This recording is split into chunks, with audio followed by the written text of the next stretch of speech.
I read an interesting story. The article said that in a study of the top engineers in Silicon Valley, when they were asked, what company do you dream of joining? The number one and number two companies were SpaceX and Tesla, both by Elon Musk. And I wondered why. How is it that Elon Musk could create companies so attractive that the best engineers want to work for him? And the answer is really interesting. You see, Musk isn't just an entrepreneur. He's an entrepreneur who creates visions so exciting that they change the lives of everyone participating in the vision. SpaceX isn't the only rocket company out there. There are at least 19 other companies that are sending payloads to space. And if you think about what SpaceX does, it's basically a vertical trucking company. Trucks move horizontally on the planet. SpaceX takes goods and moves them vertically, up and down. Yet SpaceX is the company attracting all of this talent. Why? Because the other 18 or so rocket companies don't tell their story the way Elon Musk does. You see, I met Elon Musk once. I got to visit SpaceX. This was maybe around 2015 or so. And I remember, we asked Elon, what is your 10-year vision? And he said, look, this is bigger than just sending payloads to the International Space Station.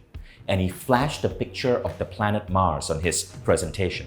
And he said, I want mankind to colonize Mars. And I believe we can do this in 10 years.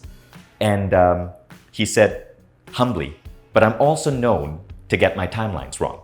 Now it's now 5 years into that, and Elon just launched a rocket in collaboration with NASA, taking actual astronauts to the International Space Station. So he might actually do it. He might actually get to Mars.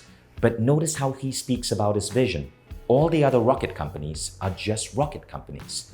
Elon Musk's SpaceX is attempting to make mankind an interplanetary species. You see, the great leaders, the great entrepreneurs, they don't speak of the world and what they do in terms of what is happening now.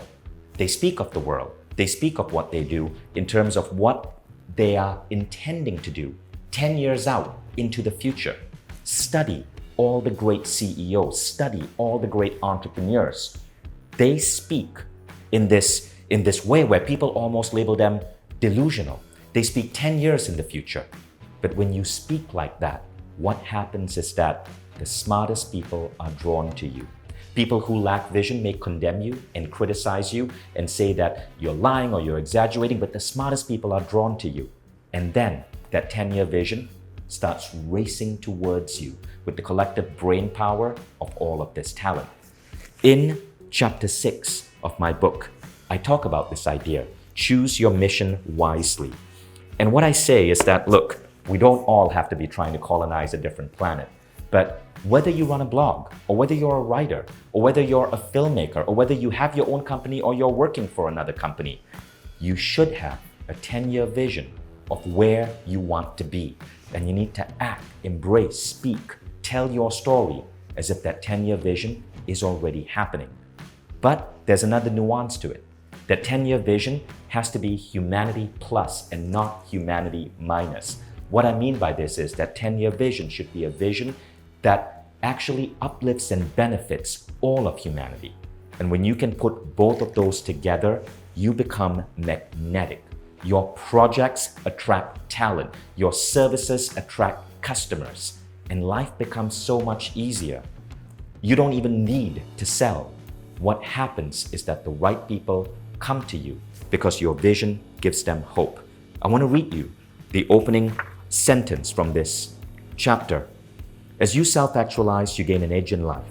The next step is to use this edge to lift others up and enhance the world. This is self-transcendence. When you live from this plane, you will tap into a level of fulfillment beyond anything you can imagine. The goal is no longer just to refine yourself or sit in endless introspection. Rather, it is to use your newfound abilities to make the world better for others multiple generations down. So what is your rocket ship? What is your vision? And how can you use that to better humanity and attract all the right people into your life? If you find these ideas interesting, explore them in chapter 6 of The Buddha and the Badass. Choose your mission wisely. And you can get the book from mindvalley.com/Buddha Badass.